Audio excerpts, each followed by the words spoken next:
Do they have freeze-dried ice cream? I'm all 328 days. No, I'm kidding. We actually do not have astronaut ice cream as a standard menu item in the space station. That's a problem that we need to solve. I know. I feel like, I wanted my money back when I found that out. Like, really? Why do you think I'm here?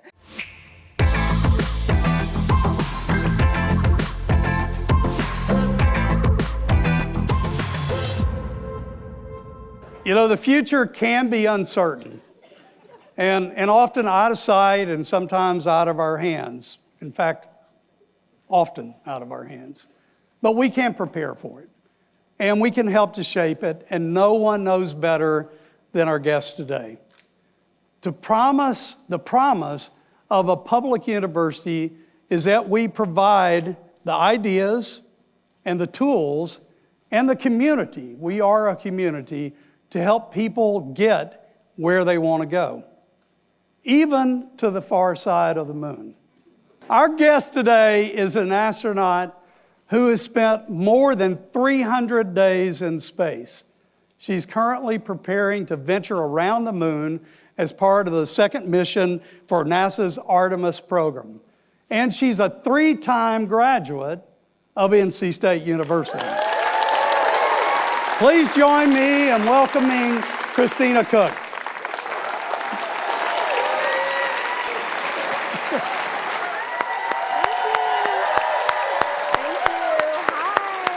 Thank you so much. Thank you so much. It's so good to see you. Thank you. Thank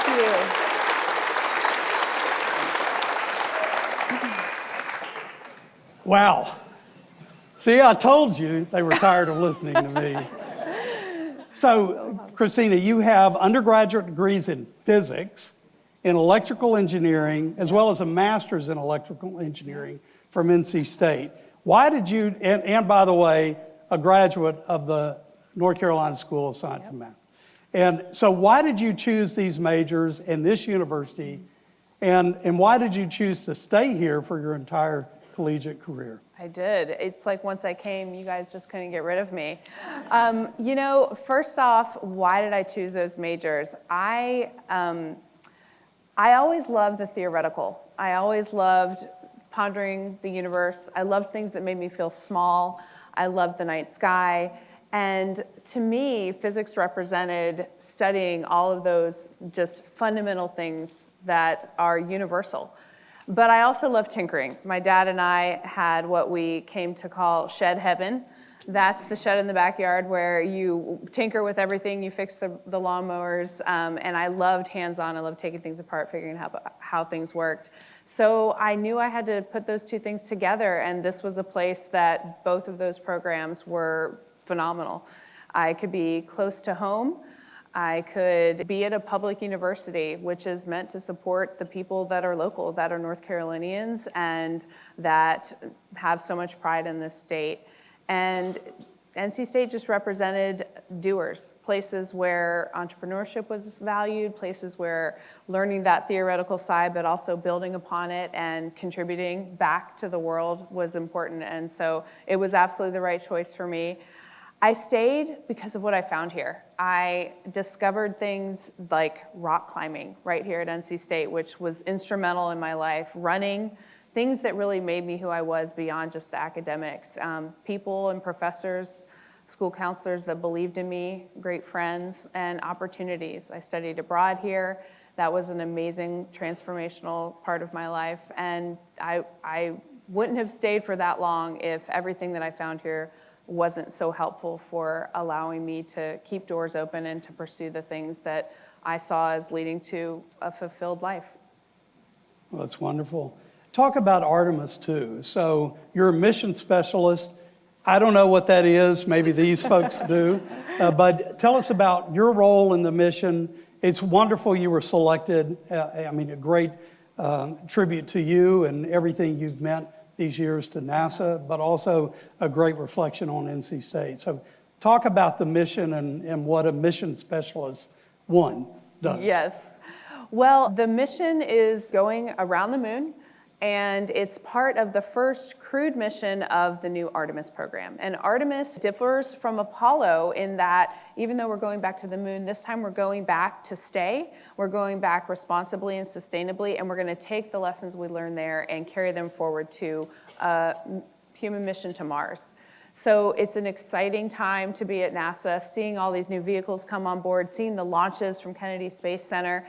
And being a mission specialist is, for any other space nerds out there, that's a role that has been defined for a long time. In the shuttle program, it was what I always saw myself as because I was coming into it from the side of being a civilian astronaut, as my dreams were. And it's basically contributing to all of the goals of the mission in any way that's called for. So for Artemis, we have some goals to test out the spacecraft, the life support systems. This is the first time that humans have ever ridden in the spacecraft for Artemis, which is going to be called Orion. So we're going to be testing out the life support systems. That includes the exercise equipment. That includes the displays, just so we can know about the spacecraft, have insight into it, and to, all of these other objectives. Like we're going to see if we can turn the spacecraft into a radiation shelter for long duration space flight and, deep space missions. So there's a lot of really cool objectives. Looking out the window is one of the most important things that we can do as humans. We see our mission as humans to bring every one of y'all's aspirations and dreams about exploring with us and to bring back the perspectives that we hope to gain, looking back at Earth as it will be one small planet in the space of our window. And what does that mean? What perspective does that give us as humans, and how does it unite us? All of those things are rolled up in this role that we see all four of us having, but especially myself as a mission specialist and thinking about coming back to you all and talking about that. Well, we look forward to that. I hope to do it. The welcome I've gotten on this trip has been phenomenal. I walked across campus to get here today, and it was just absolutely wonderful to be reminded of how beautiful this campus is. I didn't need a map. I didn't need Google Maps. I just followed my nose. The exact same sidewalks I used to walk, they were all there. It was really cool. Well, I did notice a few bricks missing today. So There were. I didn't have to go through the brickyard, but I did take a picture of it to send to my siblings. I'm actually one of 4 siblings that went to NC State, and they're going to be interested to see that too. Christina, you set the record for the longest single space flight for a woman, and also during your 328 days on the International Space Station, you took part in the first all-female spacewalk, which was exciting for. We were talking backstage about this is the weird mind of the chancellor, but I can't imagine, because our biological systems are all designed for gravity and for circadian rhythms, the daily cycling of. And that all goes away on a long space flight. So talk about being in space for 328 days and what it meant for you to be the groundbreaking female to have those. Yeah. Well, thank you.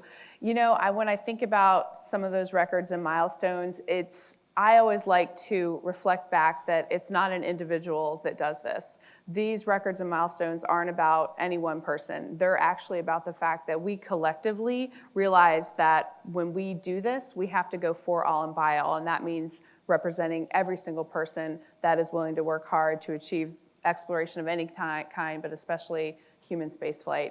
So to be the person that got to actually fulfill those missions out there was just a dream come true. Something that I hope, allows me to thank the people that came before me, the trailblazers, many of whom I met here at NC State or learned of during my time here. But living on board the space station for that long, it definitely comes with its challenges. You're away from your support system, you're away from all the things, all the creature comforts that you're used to, and you're faced with a new challenge every day. So I like to tell myself it wasn't about the number of days, but it was about bringing my best to every single day. And I'm happy to say, and I continue to say, I can't wait for these milestones to become normal, for the records to be broken. I'm excited that actually next week we will see the next pair of women go out for a spacewalk since 4 years ago when Jessica and I did mine. So it's just exciting to see us continue to push those boundaries.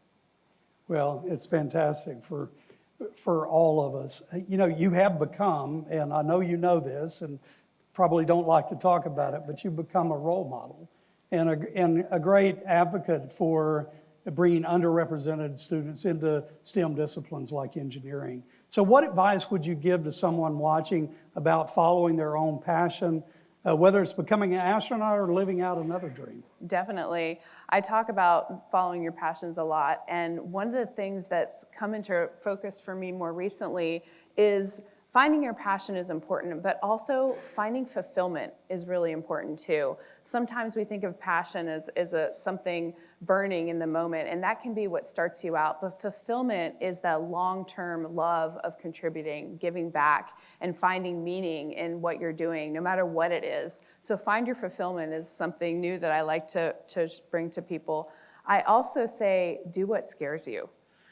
And I don't mean recklessly take risks, but instead of bending away from the things that are intimidating to you, thinking about that's actually your beacon calling you into what maybe you're meant to do. Things that scare us because they usually intrigue us, but they seem like they're just outside of our reach, or our fear of failure might keep us from moving in that direction. If you actually use what's scaring you as a call to the direction to move toward, you might just find that not only do you reach your most fulfilled state because you're contributing the most, but you're giving the most back to the world as well.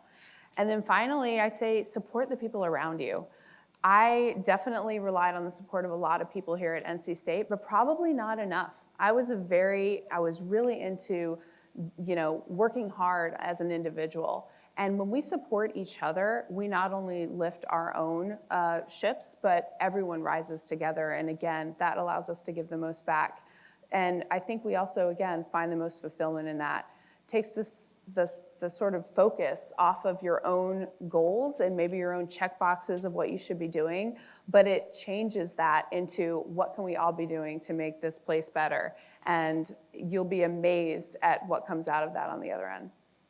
Well, Christina, one of the things that I saw online, that internet out there, y'all are familiar with it?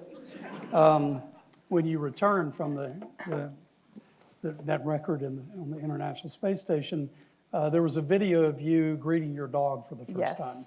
She's very famous. That got a lot of attention, but it also was a very humanizing step in your return, and like all good dogs, remembered you well. She's such a sweetheart. Yeah, so the behind the scenes of that is that she actually greets everyone like that, no matter who you are. You say you didn't have to say that. Yeah, but we joke that if my next mission turns out to be the 9 days that it's planned for, the lunar mission, she will barely know that I was gone at all. But we really put the human in human spaceflight quite often. It's, and it's not just the fact that we miss our pets and our loved ones, but we make mistakes and we move on, and there's a give and take, there's a teamwork, and I love all real human aspects of what I am privileged to do, for sure. For those of you that don't know, before Christina was selected to be part of the space program, she spent over 3 years in Antarctica and the Arctic. So this person before you has been a wanderer for a long time. So talk about what drives you to do things like that. Those are not typical things in the life of, this audience. Yeah. Maybe some of you, but what drives you to explore?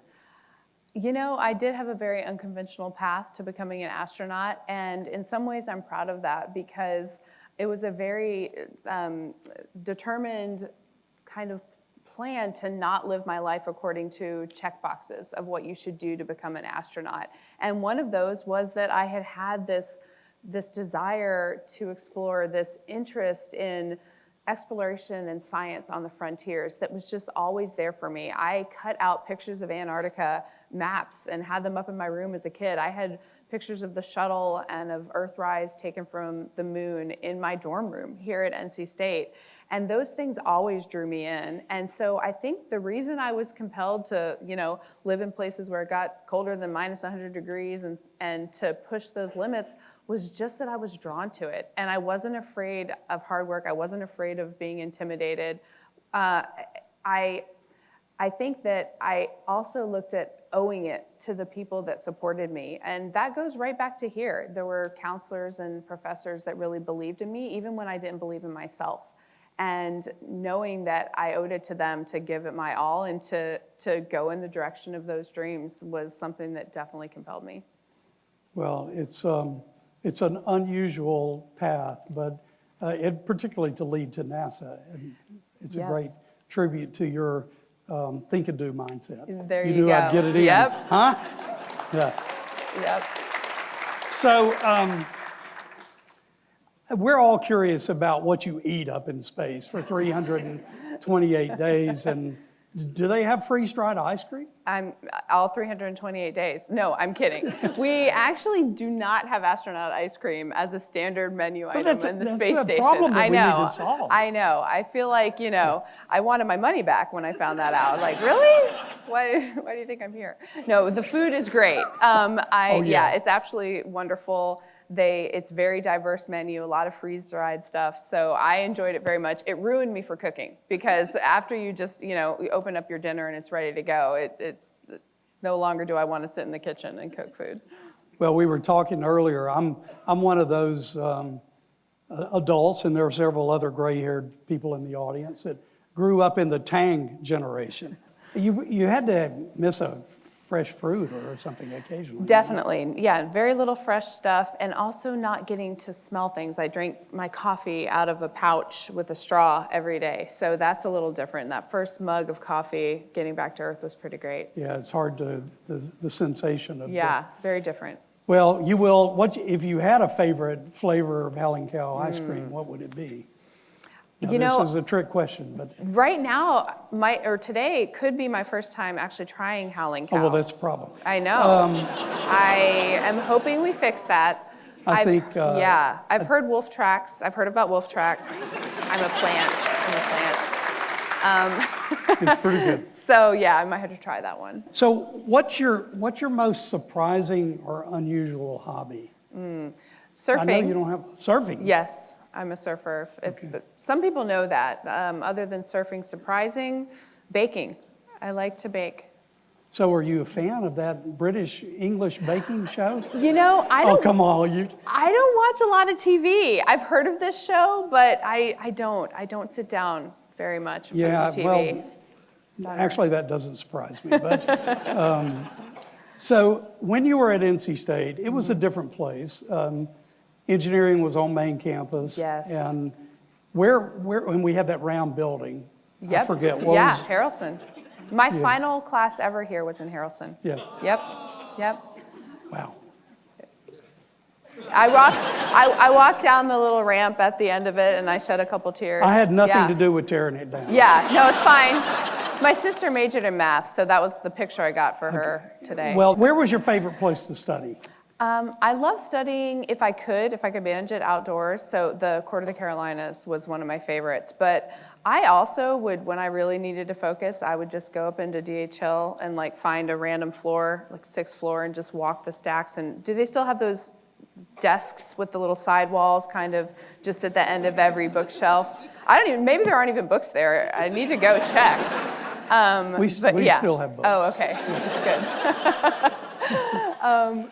Yeah, so sometimes I would just get in there and get in the zone. But yeah, if I could be outside on a day like this, well, it would if you definitely have a chance, I know you've been in the Hunt Library since, but you probably haven't seen the renovation to DHL. I have not. So if you're over that way, you should. Maybe I'll swing by on my way back. The stacks aren't quite what they used to be. What's the most realistic movie about space? Well, I would go with The Martian, But Wow.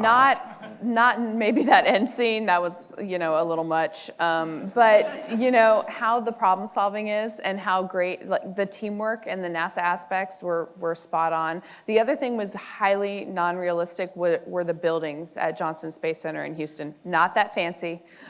We watched it actually collectively, and that was the one part that every single person from Johnson Space Center laughed at when it came up, was the entrance to our center, because it's not that fancy. Was it mission control accurate in Apollo 13? Well, in Apollo, I wasn't there in the Apollo days, but yes, I think it was. No, but they preserved it. Yes. Don't they be did. starting with, yeah. I've been there. They did, and they just recently renovated it. So it's actually a really neat thing to visit. And they had it preserved, and I've walked around in there. It was really cool. So Yeah, what's I think amazing it to was, me yeah. in walking around the preserved mission control in Houston is how primitive in today's. Old rotary telephones, the buttons. And we were sending people to the moon. We were, I know, yeah. They did amazing things. Well, so it really was duct tape. So. Literally. I'm sorry, I digress. So you grew up in Jacksonville. Yes. And, not a small community, but not the larger community of our state. Yep. And so how do you get from Jacksonville and I know this may be the story of the School of Science and Math, but how do you go from there to being Artemis 2? I ask myself that all the time. I think one of the most amazing things when I look back is when I was telling people this dream I had to be an astronaut ever since I was very, very young, no one that I can recall ever discouraged me. I don't know that was sound advice, but they encouraged me every single step along the way. And I honestly think it never occurred to me that I shouldn't go for this dream. I had people, like I said, believe in me even when I didn't believe in myself. Counselors, teachers. I had a boss one time sit me down and say, "You're going to do great things one day." And I didn't know what he was talking about. And it's really made me realize how important it is for us to tell that to the people around us. And if maybe we aren't hearing that from the people around us, tell that to ourselves, because it's really true. So those are some of the things that got me here. You're exactly right. I went to this mythical place that I had heard of called the North Carolina School of Science and Math, where I was completely and utterly intimidated so much when I first got there. Everyone there was from really fancy places with really smart people like Raleigh and Charlotte. And I just came to learn that through hard work and getting to know people, I could get through those experiences. But it's honestly, in some ways, it's not just how I did it, it's the things I should have done. I wasn't as prone to gravitate towards teamwork and asking for help and relying on my resources as I now realize is so important. And so luckily I had people reaching out to me and guiding me through that. But it really is a testament to what it can mean for someone to believe in you. Wow. You took some personal items with you up in space. I did. I don't know how that works, what you have to hide in your space suit, but I understand that you've brought one of those items with you today. And what did you bring back with you today, and why? Yes, actually, it is here today. My new friend Bryce is I think has it and can bring it out. It's an here's aerospace Bryce. engineer. And what it was, thank you so much, a flag that was presented to me during a previous visit to NC State before my mission, and to remind me of where I came from and everything that this university did for me. I brought this with me to space, and I even added a piece of Velcro to the back, because that's how you know something has truly been to space. Everything in the International Space Station has a piece of Velcro on it, because that's the only way that you can keep things down and fix them. So, is this the flag Yes. that was in the when we did the interview with you? yes, In the space? yes, I hung it up for the interview as well. Did any Yep. of you watch that interview when she was at?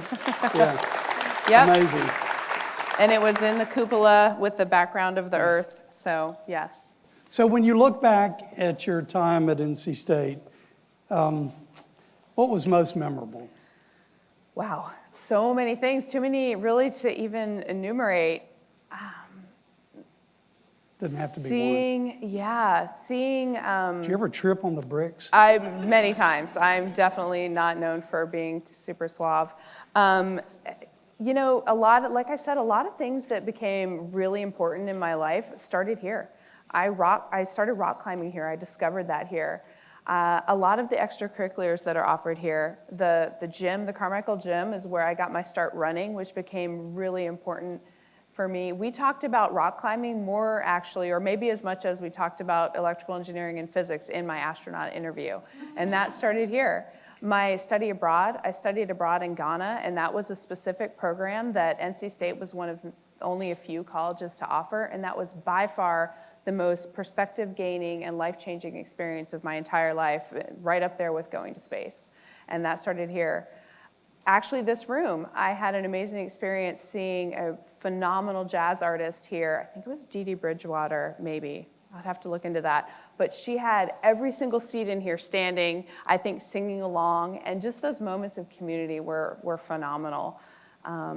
I really got engaged with, I love the history of the civil rights movement, which I learned about a lot here, being in close proximity to Shaw and doing some outreach there. There's just too many to talk about. It's just been phenomenal. Well, that's a great list. And for those of you that question the expense of that rock wall in the new Carmichael, you should go and see the renovation for Carmichael. I will. It's phenomenal. They gave me a gym pass. Yeah. I'm going. No, they didn't. I asked for one. Wow. I'm running that blue track again. Well, the track is there, but there's a new track. Oh, and okay. You'll. Thank you so much, Christina. Thank you for you. coming back. Thank you for everything that you do for our country and for the way that you represent NC State to so many people that are aspiring to walk in similar shoes, not the same, but similar. You're a shining example for our students, for our state, and as I said, for our university. And good luck on your travels beyond just our little blue planet. And we really appreciate all of you coming out to Stewart Theater today. And those of you watching online, thank you so much for being part of this. And thank you for all you all do on behalf of NC State University, the great Think and Do University. Enjoy this homecoming week. Have a little ice cream and go Pack.